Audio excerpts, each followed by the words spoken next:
Good morning, students. Hope so everyone are doing good. So once again, welcome you back in your history class, history online class. So today I'm going to start with the new chapter, and your today's chapter is chapter 3, nature of the dominions, colonial dominance. Okay, nature of the colonial dominance. So basically in this chapter you will be learning about how the colonial people, that is like how the British people they made a colonial rule. like basically colonial मतलब होता है जब एक छोटा सा जगह अपना पूरा एम्पायर बना दे. समझ में आया? So basically British in this chapter you will be learning in this chapter you will be learning about the dominance मतलब होता है अपना हुक्म चलाना, मतलब अपना कब्जा कराना. ठीक है, अपना राज करना. So basically how the British people they started dominating to the other countries. Okay, so first of all let's begin in this chapter. First of all it's about India. As you can on the board you can see that today's topic already I have mentioned, that is beginning of the British domination in India. Beginning of the British domination in India. But before starting this topic I would like to give you a small description like how it started, from where it started. ठीक है, so let's begin. First of all let's talk about industrial revolution. ये सारा हिस्सा industrial revolution से शुरू हुआ है. Industrial revolution, what is industrial revolution? Basically the products which are made up of machines not by the hand, that is industrial revolution. Establishing of industrial revolution. जब like previously basically the people they used to make the things which was made up of the hands. Basically the people they used to make the things with the hands. So hands से बनाने में क्या होता था? The things which was made up of hands, it was time consuming, मतलब ज़्यादा time लेता था. दूसरा चीज़ it was very expensive, मतलब दाम ज़्यादा होता था. So somewhere these all were one kind of main problem. So there only it started like people with their creativity they introduce the system like industries. Industries का मतलब होता है जहाँ पे machines रखना और machine ही काम करेगा जो human being कर रहे हैं. ठीक है, now it started in England. Industrial revolution first of all it started in England.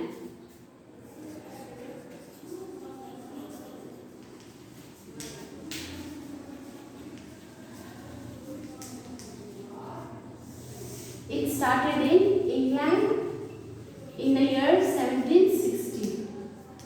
ठीक है, in the year 1760.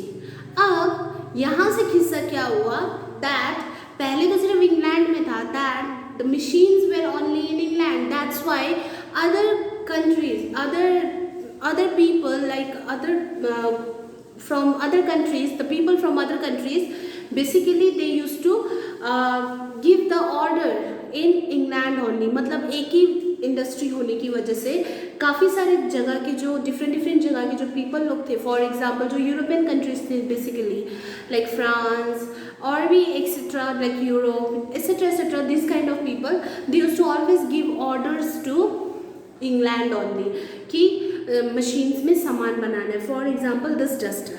ठीक है, बट धीरे धीरे क्या हुआ कि इंडस्ट्री सब जगह बनने लगा. ठीक है, मतलब people they started making their personal industries. तो इंडस्ट्रियल रेवोल्यूशन कहीं ना कहीं स्प्रेड होने लगा सब जगह. ठीक है, it started spreading in different countries. अब बात क्या हुआ कि द मेन प्रॉब्लम सोल्यूशन मिला कि अब पीपल अपना अपना कंट्रीज में बना लिए, जब जरूरत पड़ा अपना बनाया, जब जरूरत पड़ा अपने मार्केट में बेचा. प्रॉब्लम क्या हुआ कि जब machine products it started facing difficulties to sell. अपने मार्केट में भी कोई कितना बेचेगा, मोर ओवर अपने मार्केट में बेच के प्रॉफिट तो कमा रहा है, but they wanted to earn more profit.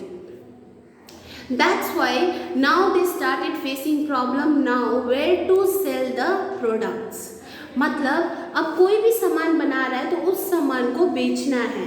ठीक है, अपने मार्केट में बेच के भी जो एक्स्ट्रा अमाउंट में निकल जा रहा है, अब किस तरीके से उसको बेचे. अब सब जगह इंडस्ट्रीज है, सब जगह पीपल अपना अपना बना पा रहा है. सो they started searching for the countries where there is no industries. ठीक है, तो वहीं जाके उन्हें दो कंट्रीज मिला, that was दो कंटिनेंट्स मिला, that was Asia and Africa, that was Asia and Africa. अब एशिया में अगर प्रोडक्ट्स का बात करोगे, जगह का बात करोगे, स्पेशली इन इंडिया, वहाँ पे इतना ज़्यादा still it was so underdeveloped that people use to live their life on agriculture. समझ में आया? अब उनको सामान अपना बेचना है. समझ में आया?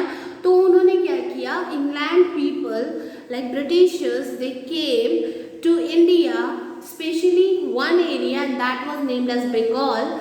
उस एरिया में आए और अपना प्रोडक्ट्स बेचे. ठीक है, specially the things which was like, मतलब कि काफ़ी सारी चीज़ थे, जैसे कि रॉ मटेरियल्स में काफ़ी सारी चीज़ें वो आके सेल करने लगे. ठीक है, अब इंडिया में, ठीक है, the people they started purchasing also. ठीक है, अब उनको बेनिफिट क्या दिखा, the main benefit was land.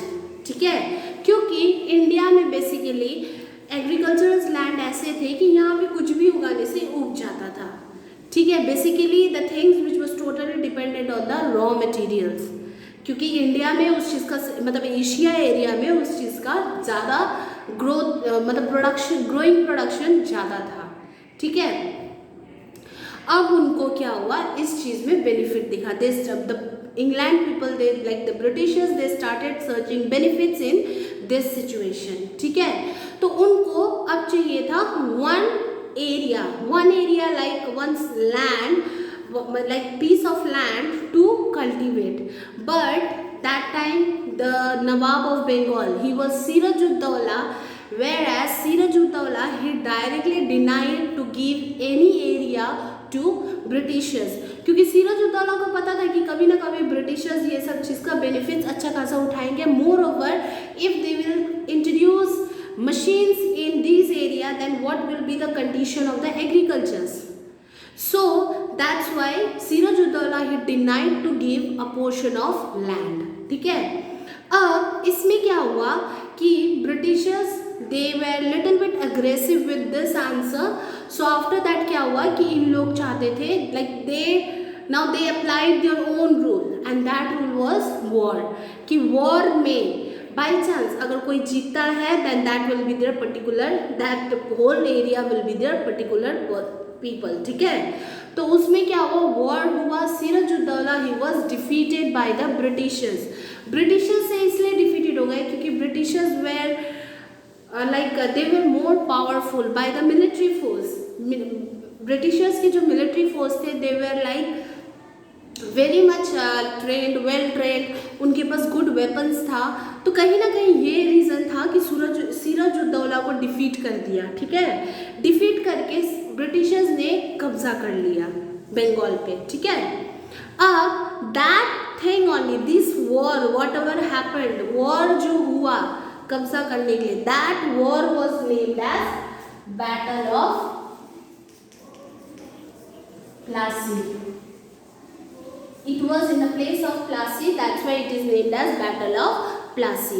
Battle of Plassey was only the main starting point of modern history. ठीक है, after Battle of Plassey only the main starting point of modern history, जहाँ पे ब्रिटिशर्स आके अपना कब्जा कर लिए. अब कब्जा करने के बाद Britishers, they named their group, मतलब उन लोग ग्रुप में आए थे ना, ब्रिटिशर्स ग्रुप में आए थे. So they named their group as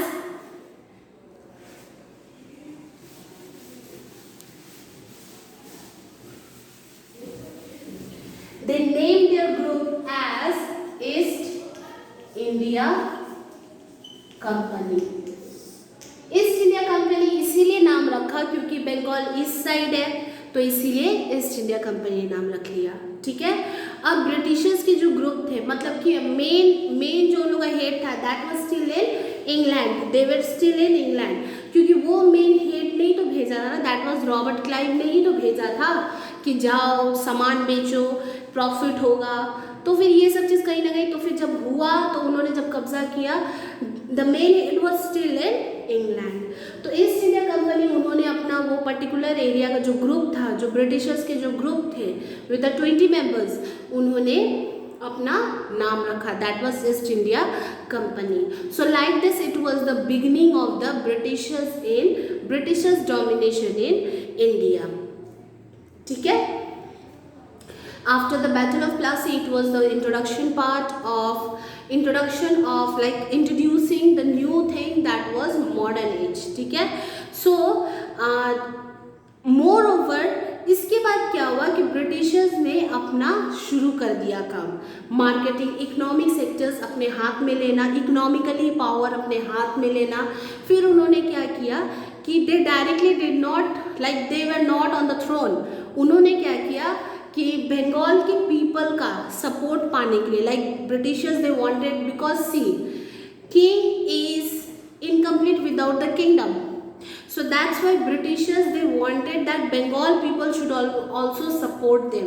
तो उन्होंने क्या किया कि उस थ्रोन पे, मतलब जो नवाब का थ्रोन था, दैट वाज सिराजुद्दौला का जो थ्रोन था, उसको हराने के बाद they kept the man from that area only and he was named as Mir Nisar Ali. ठीक है।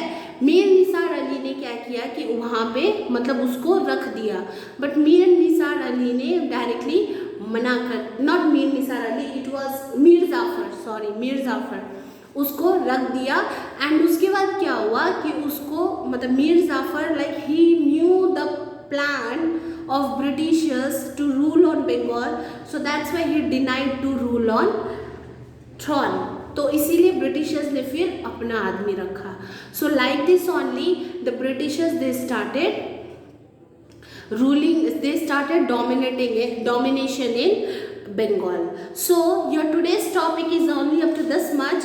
In my next class I'll be continuing from the same thing, that is Battle of Plassey। So if you have any doubt you can ask me. Thank you.